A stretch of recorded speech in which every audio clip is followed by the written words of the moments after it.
Hi, this is Jennifer Lawrence with the America First Project. We're here with Millie. And Millie, how old are you? 11. 11, and where are you from? Northern Virginia. Northern Virginia. So you are decked out. You look fabulous. Why do you support Mr. Trump? So one day I was at home watching the TV. This is before the election sort of began. And then there was this guy. He talked about all the issues we were facing, all the problems. Okay, that's normal. Every politician does that. Then something extraordinary happened. He said how to fix them.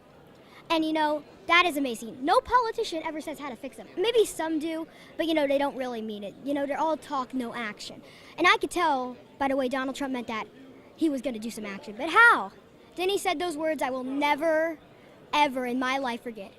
I, Donald J. Trump, am running for president.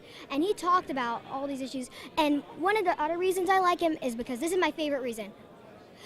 We will build a wall on our southern borders, and Mexico, no buts about it, Mexico will pay for the wall. Mexico, not us. Mexico, one way or another, they are paying for that wall. They will. Do you talk about this to your teacher? Oh yeah, she's actually a Republican. Oh, she is? Does anybody in your school give you a hard time for supporting Mr. Trump? Lots of the kids in my class do. Mostly the sixth graders do a lot, Yeah. What do they say to you?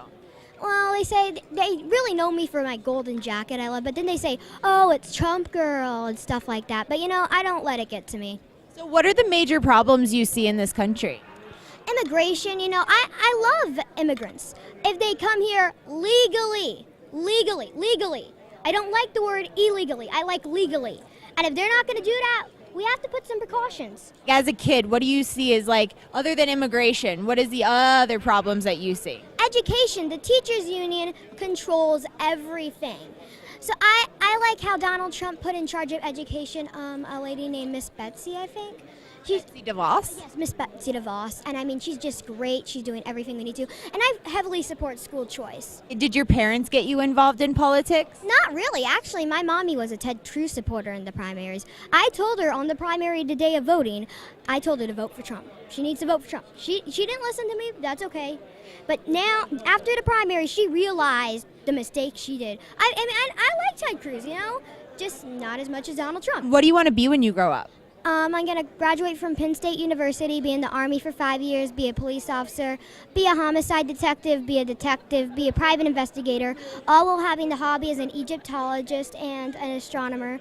And then I'll retire, become a judge, and then if the country really needs me, I'll run for president. Yes, on the Supreme Court. Oh, so you're going to run for president. That would be awesome. And what are you gonna run like Mr. Trump ran and tell the media that they're not what is gonna make the world go round anymore? That it's the American people that are what's gonna make the world go round? Of course, but I don't know the way I'll run for president because I don't know what the politics will be like when I grow up. Maybe something will change. Maybe the media will be a little bit nicer. Not gonna happen. But I just don't know the way I should run yet.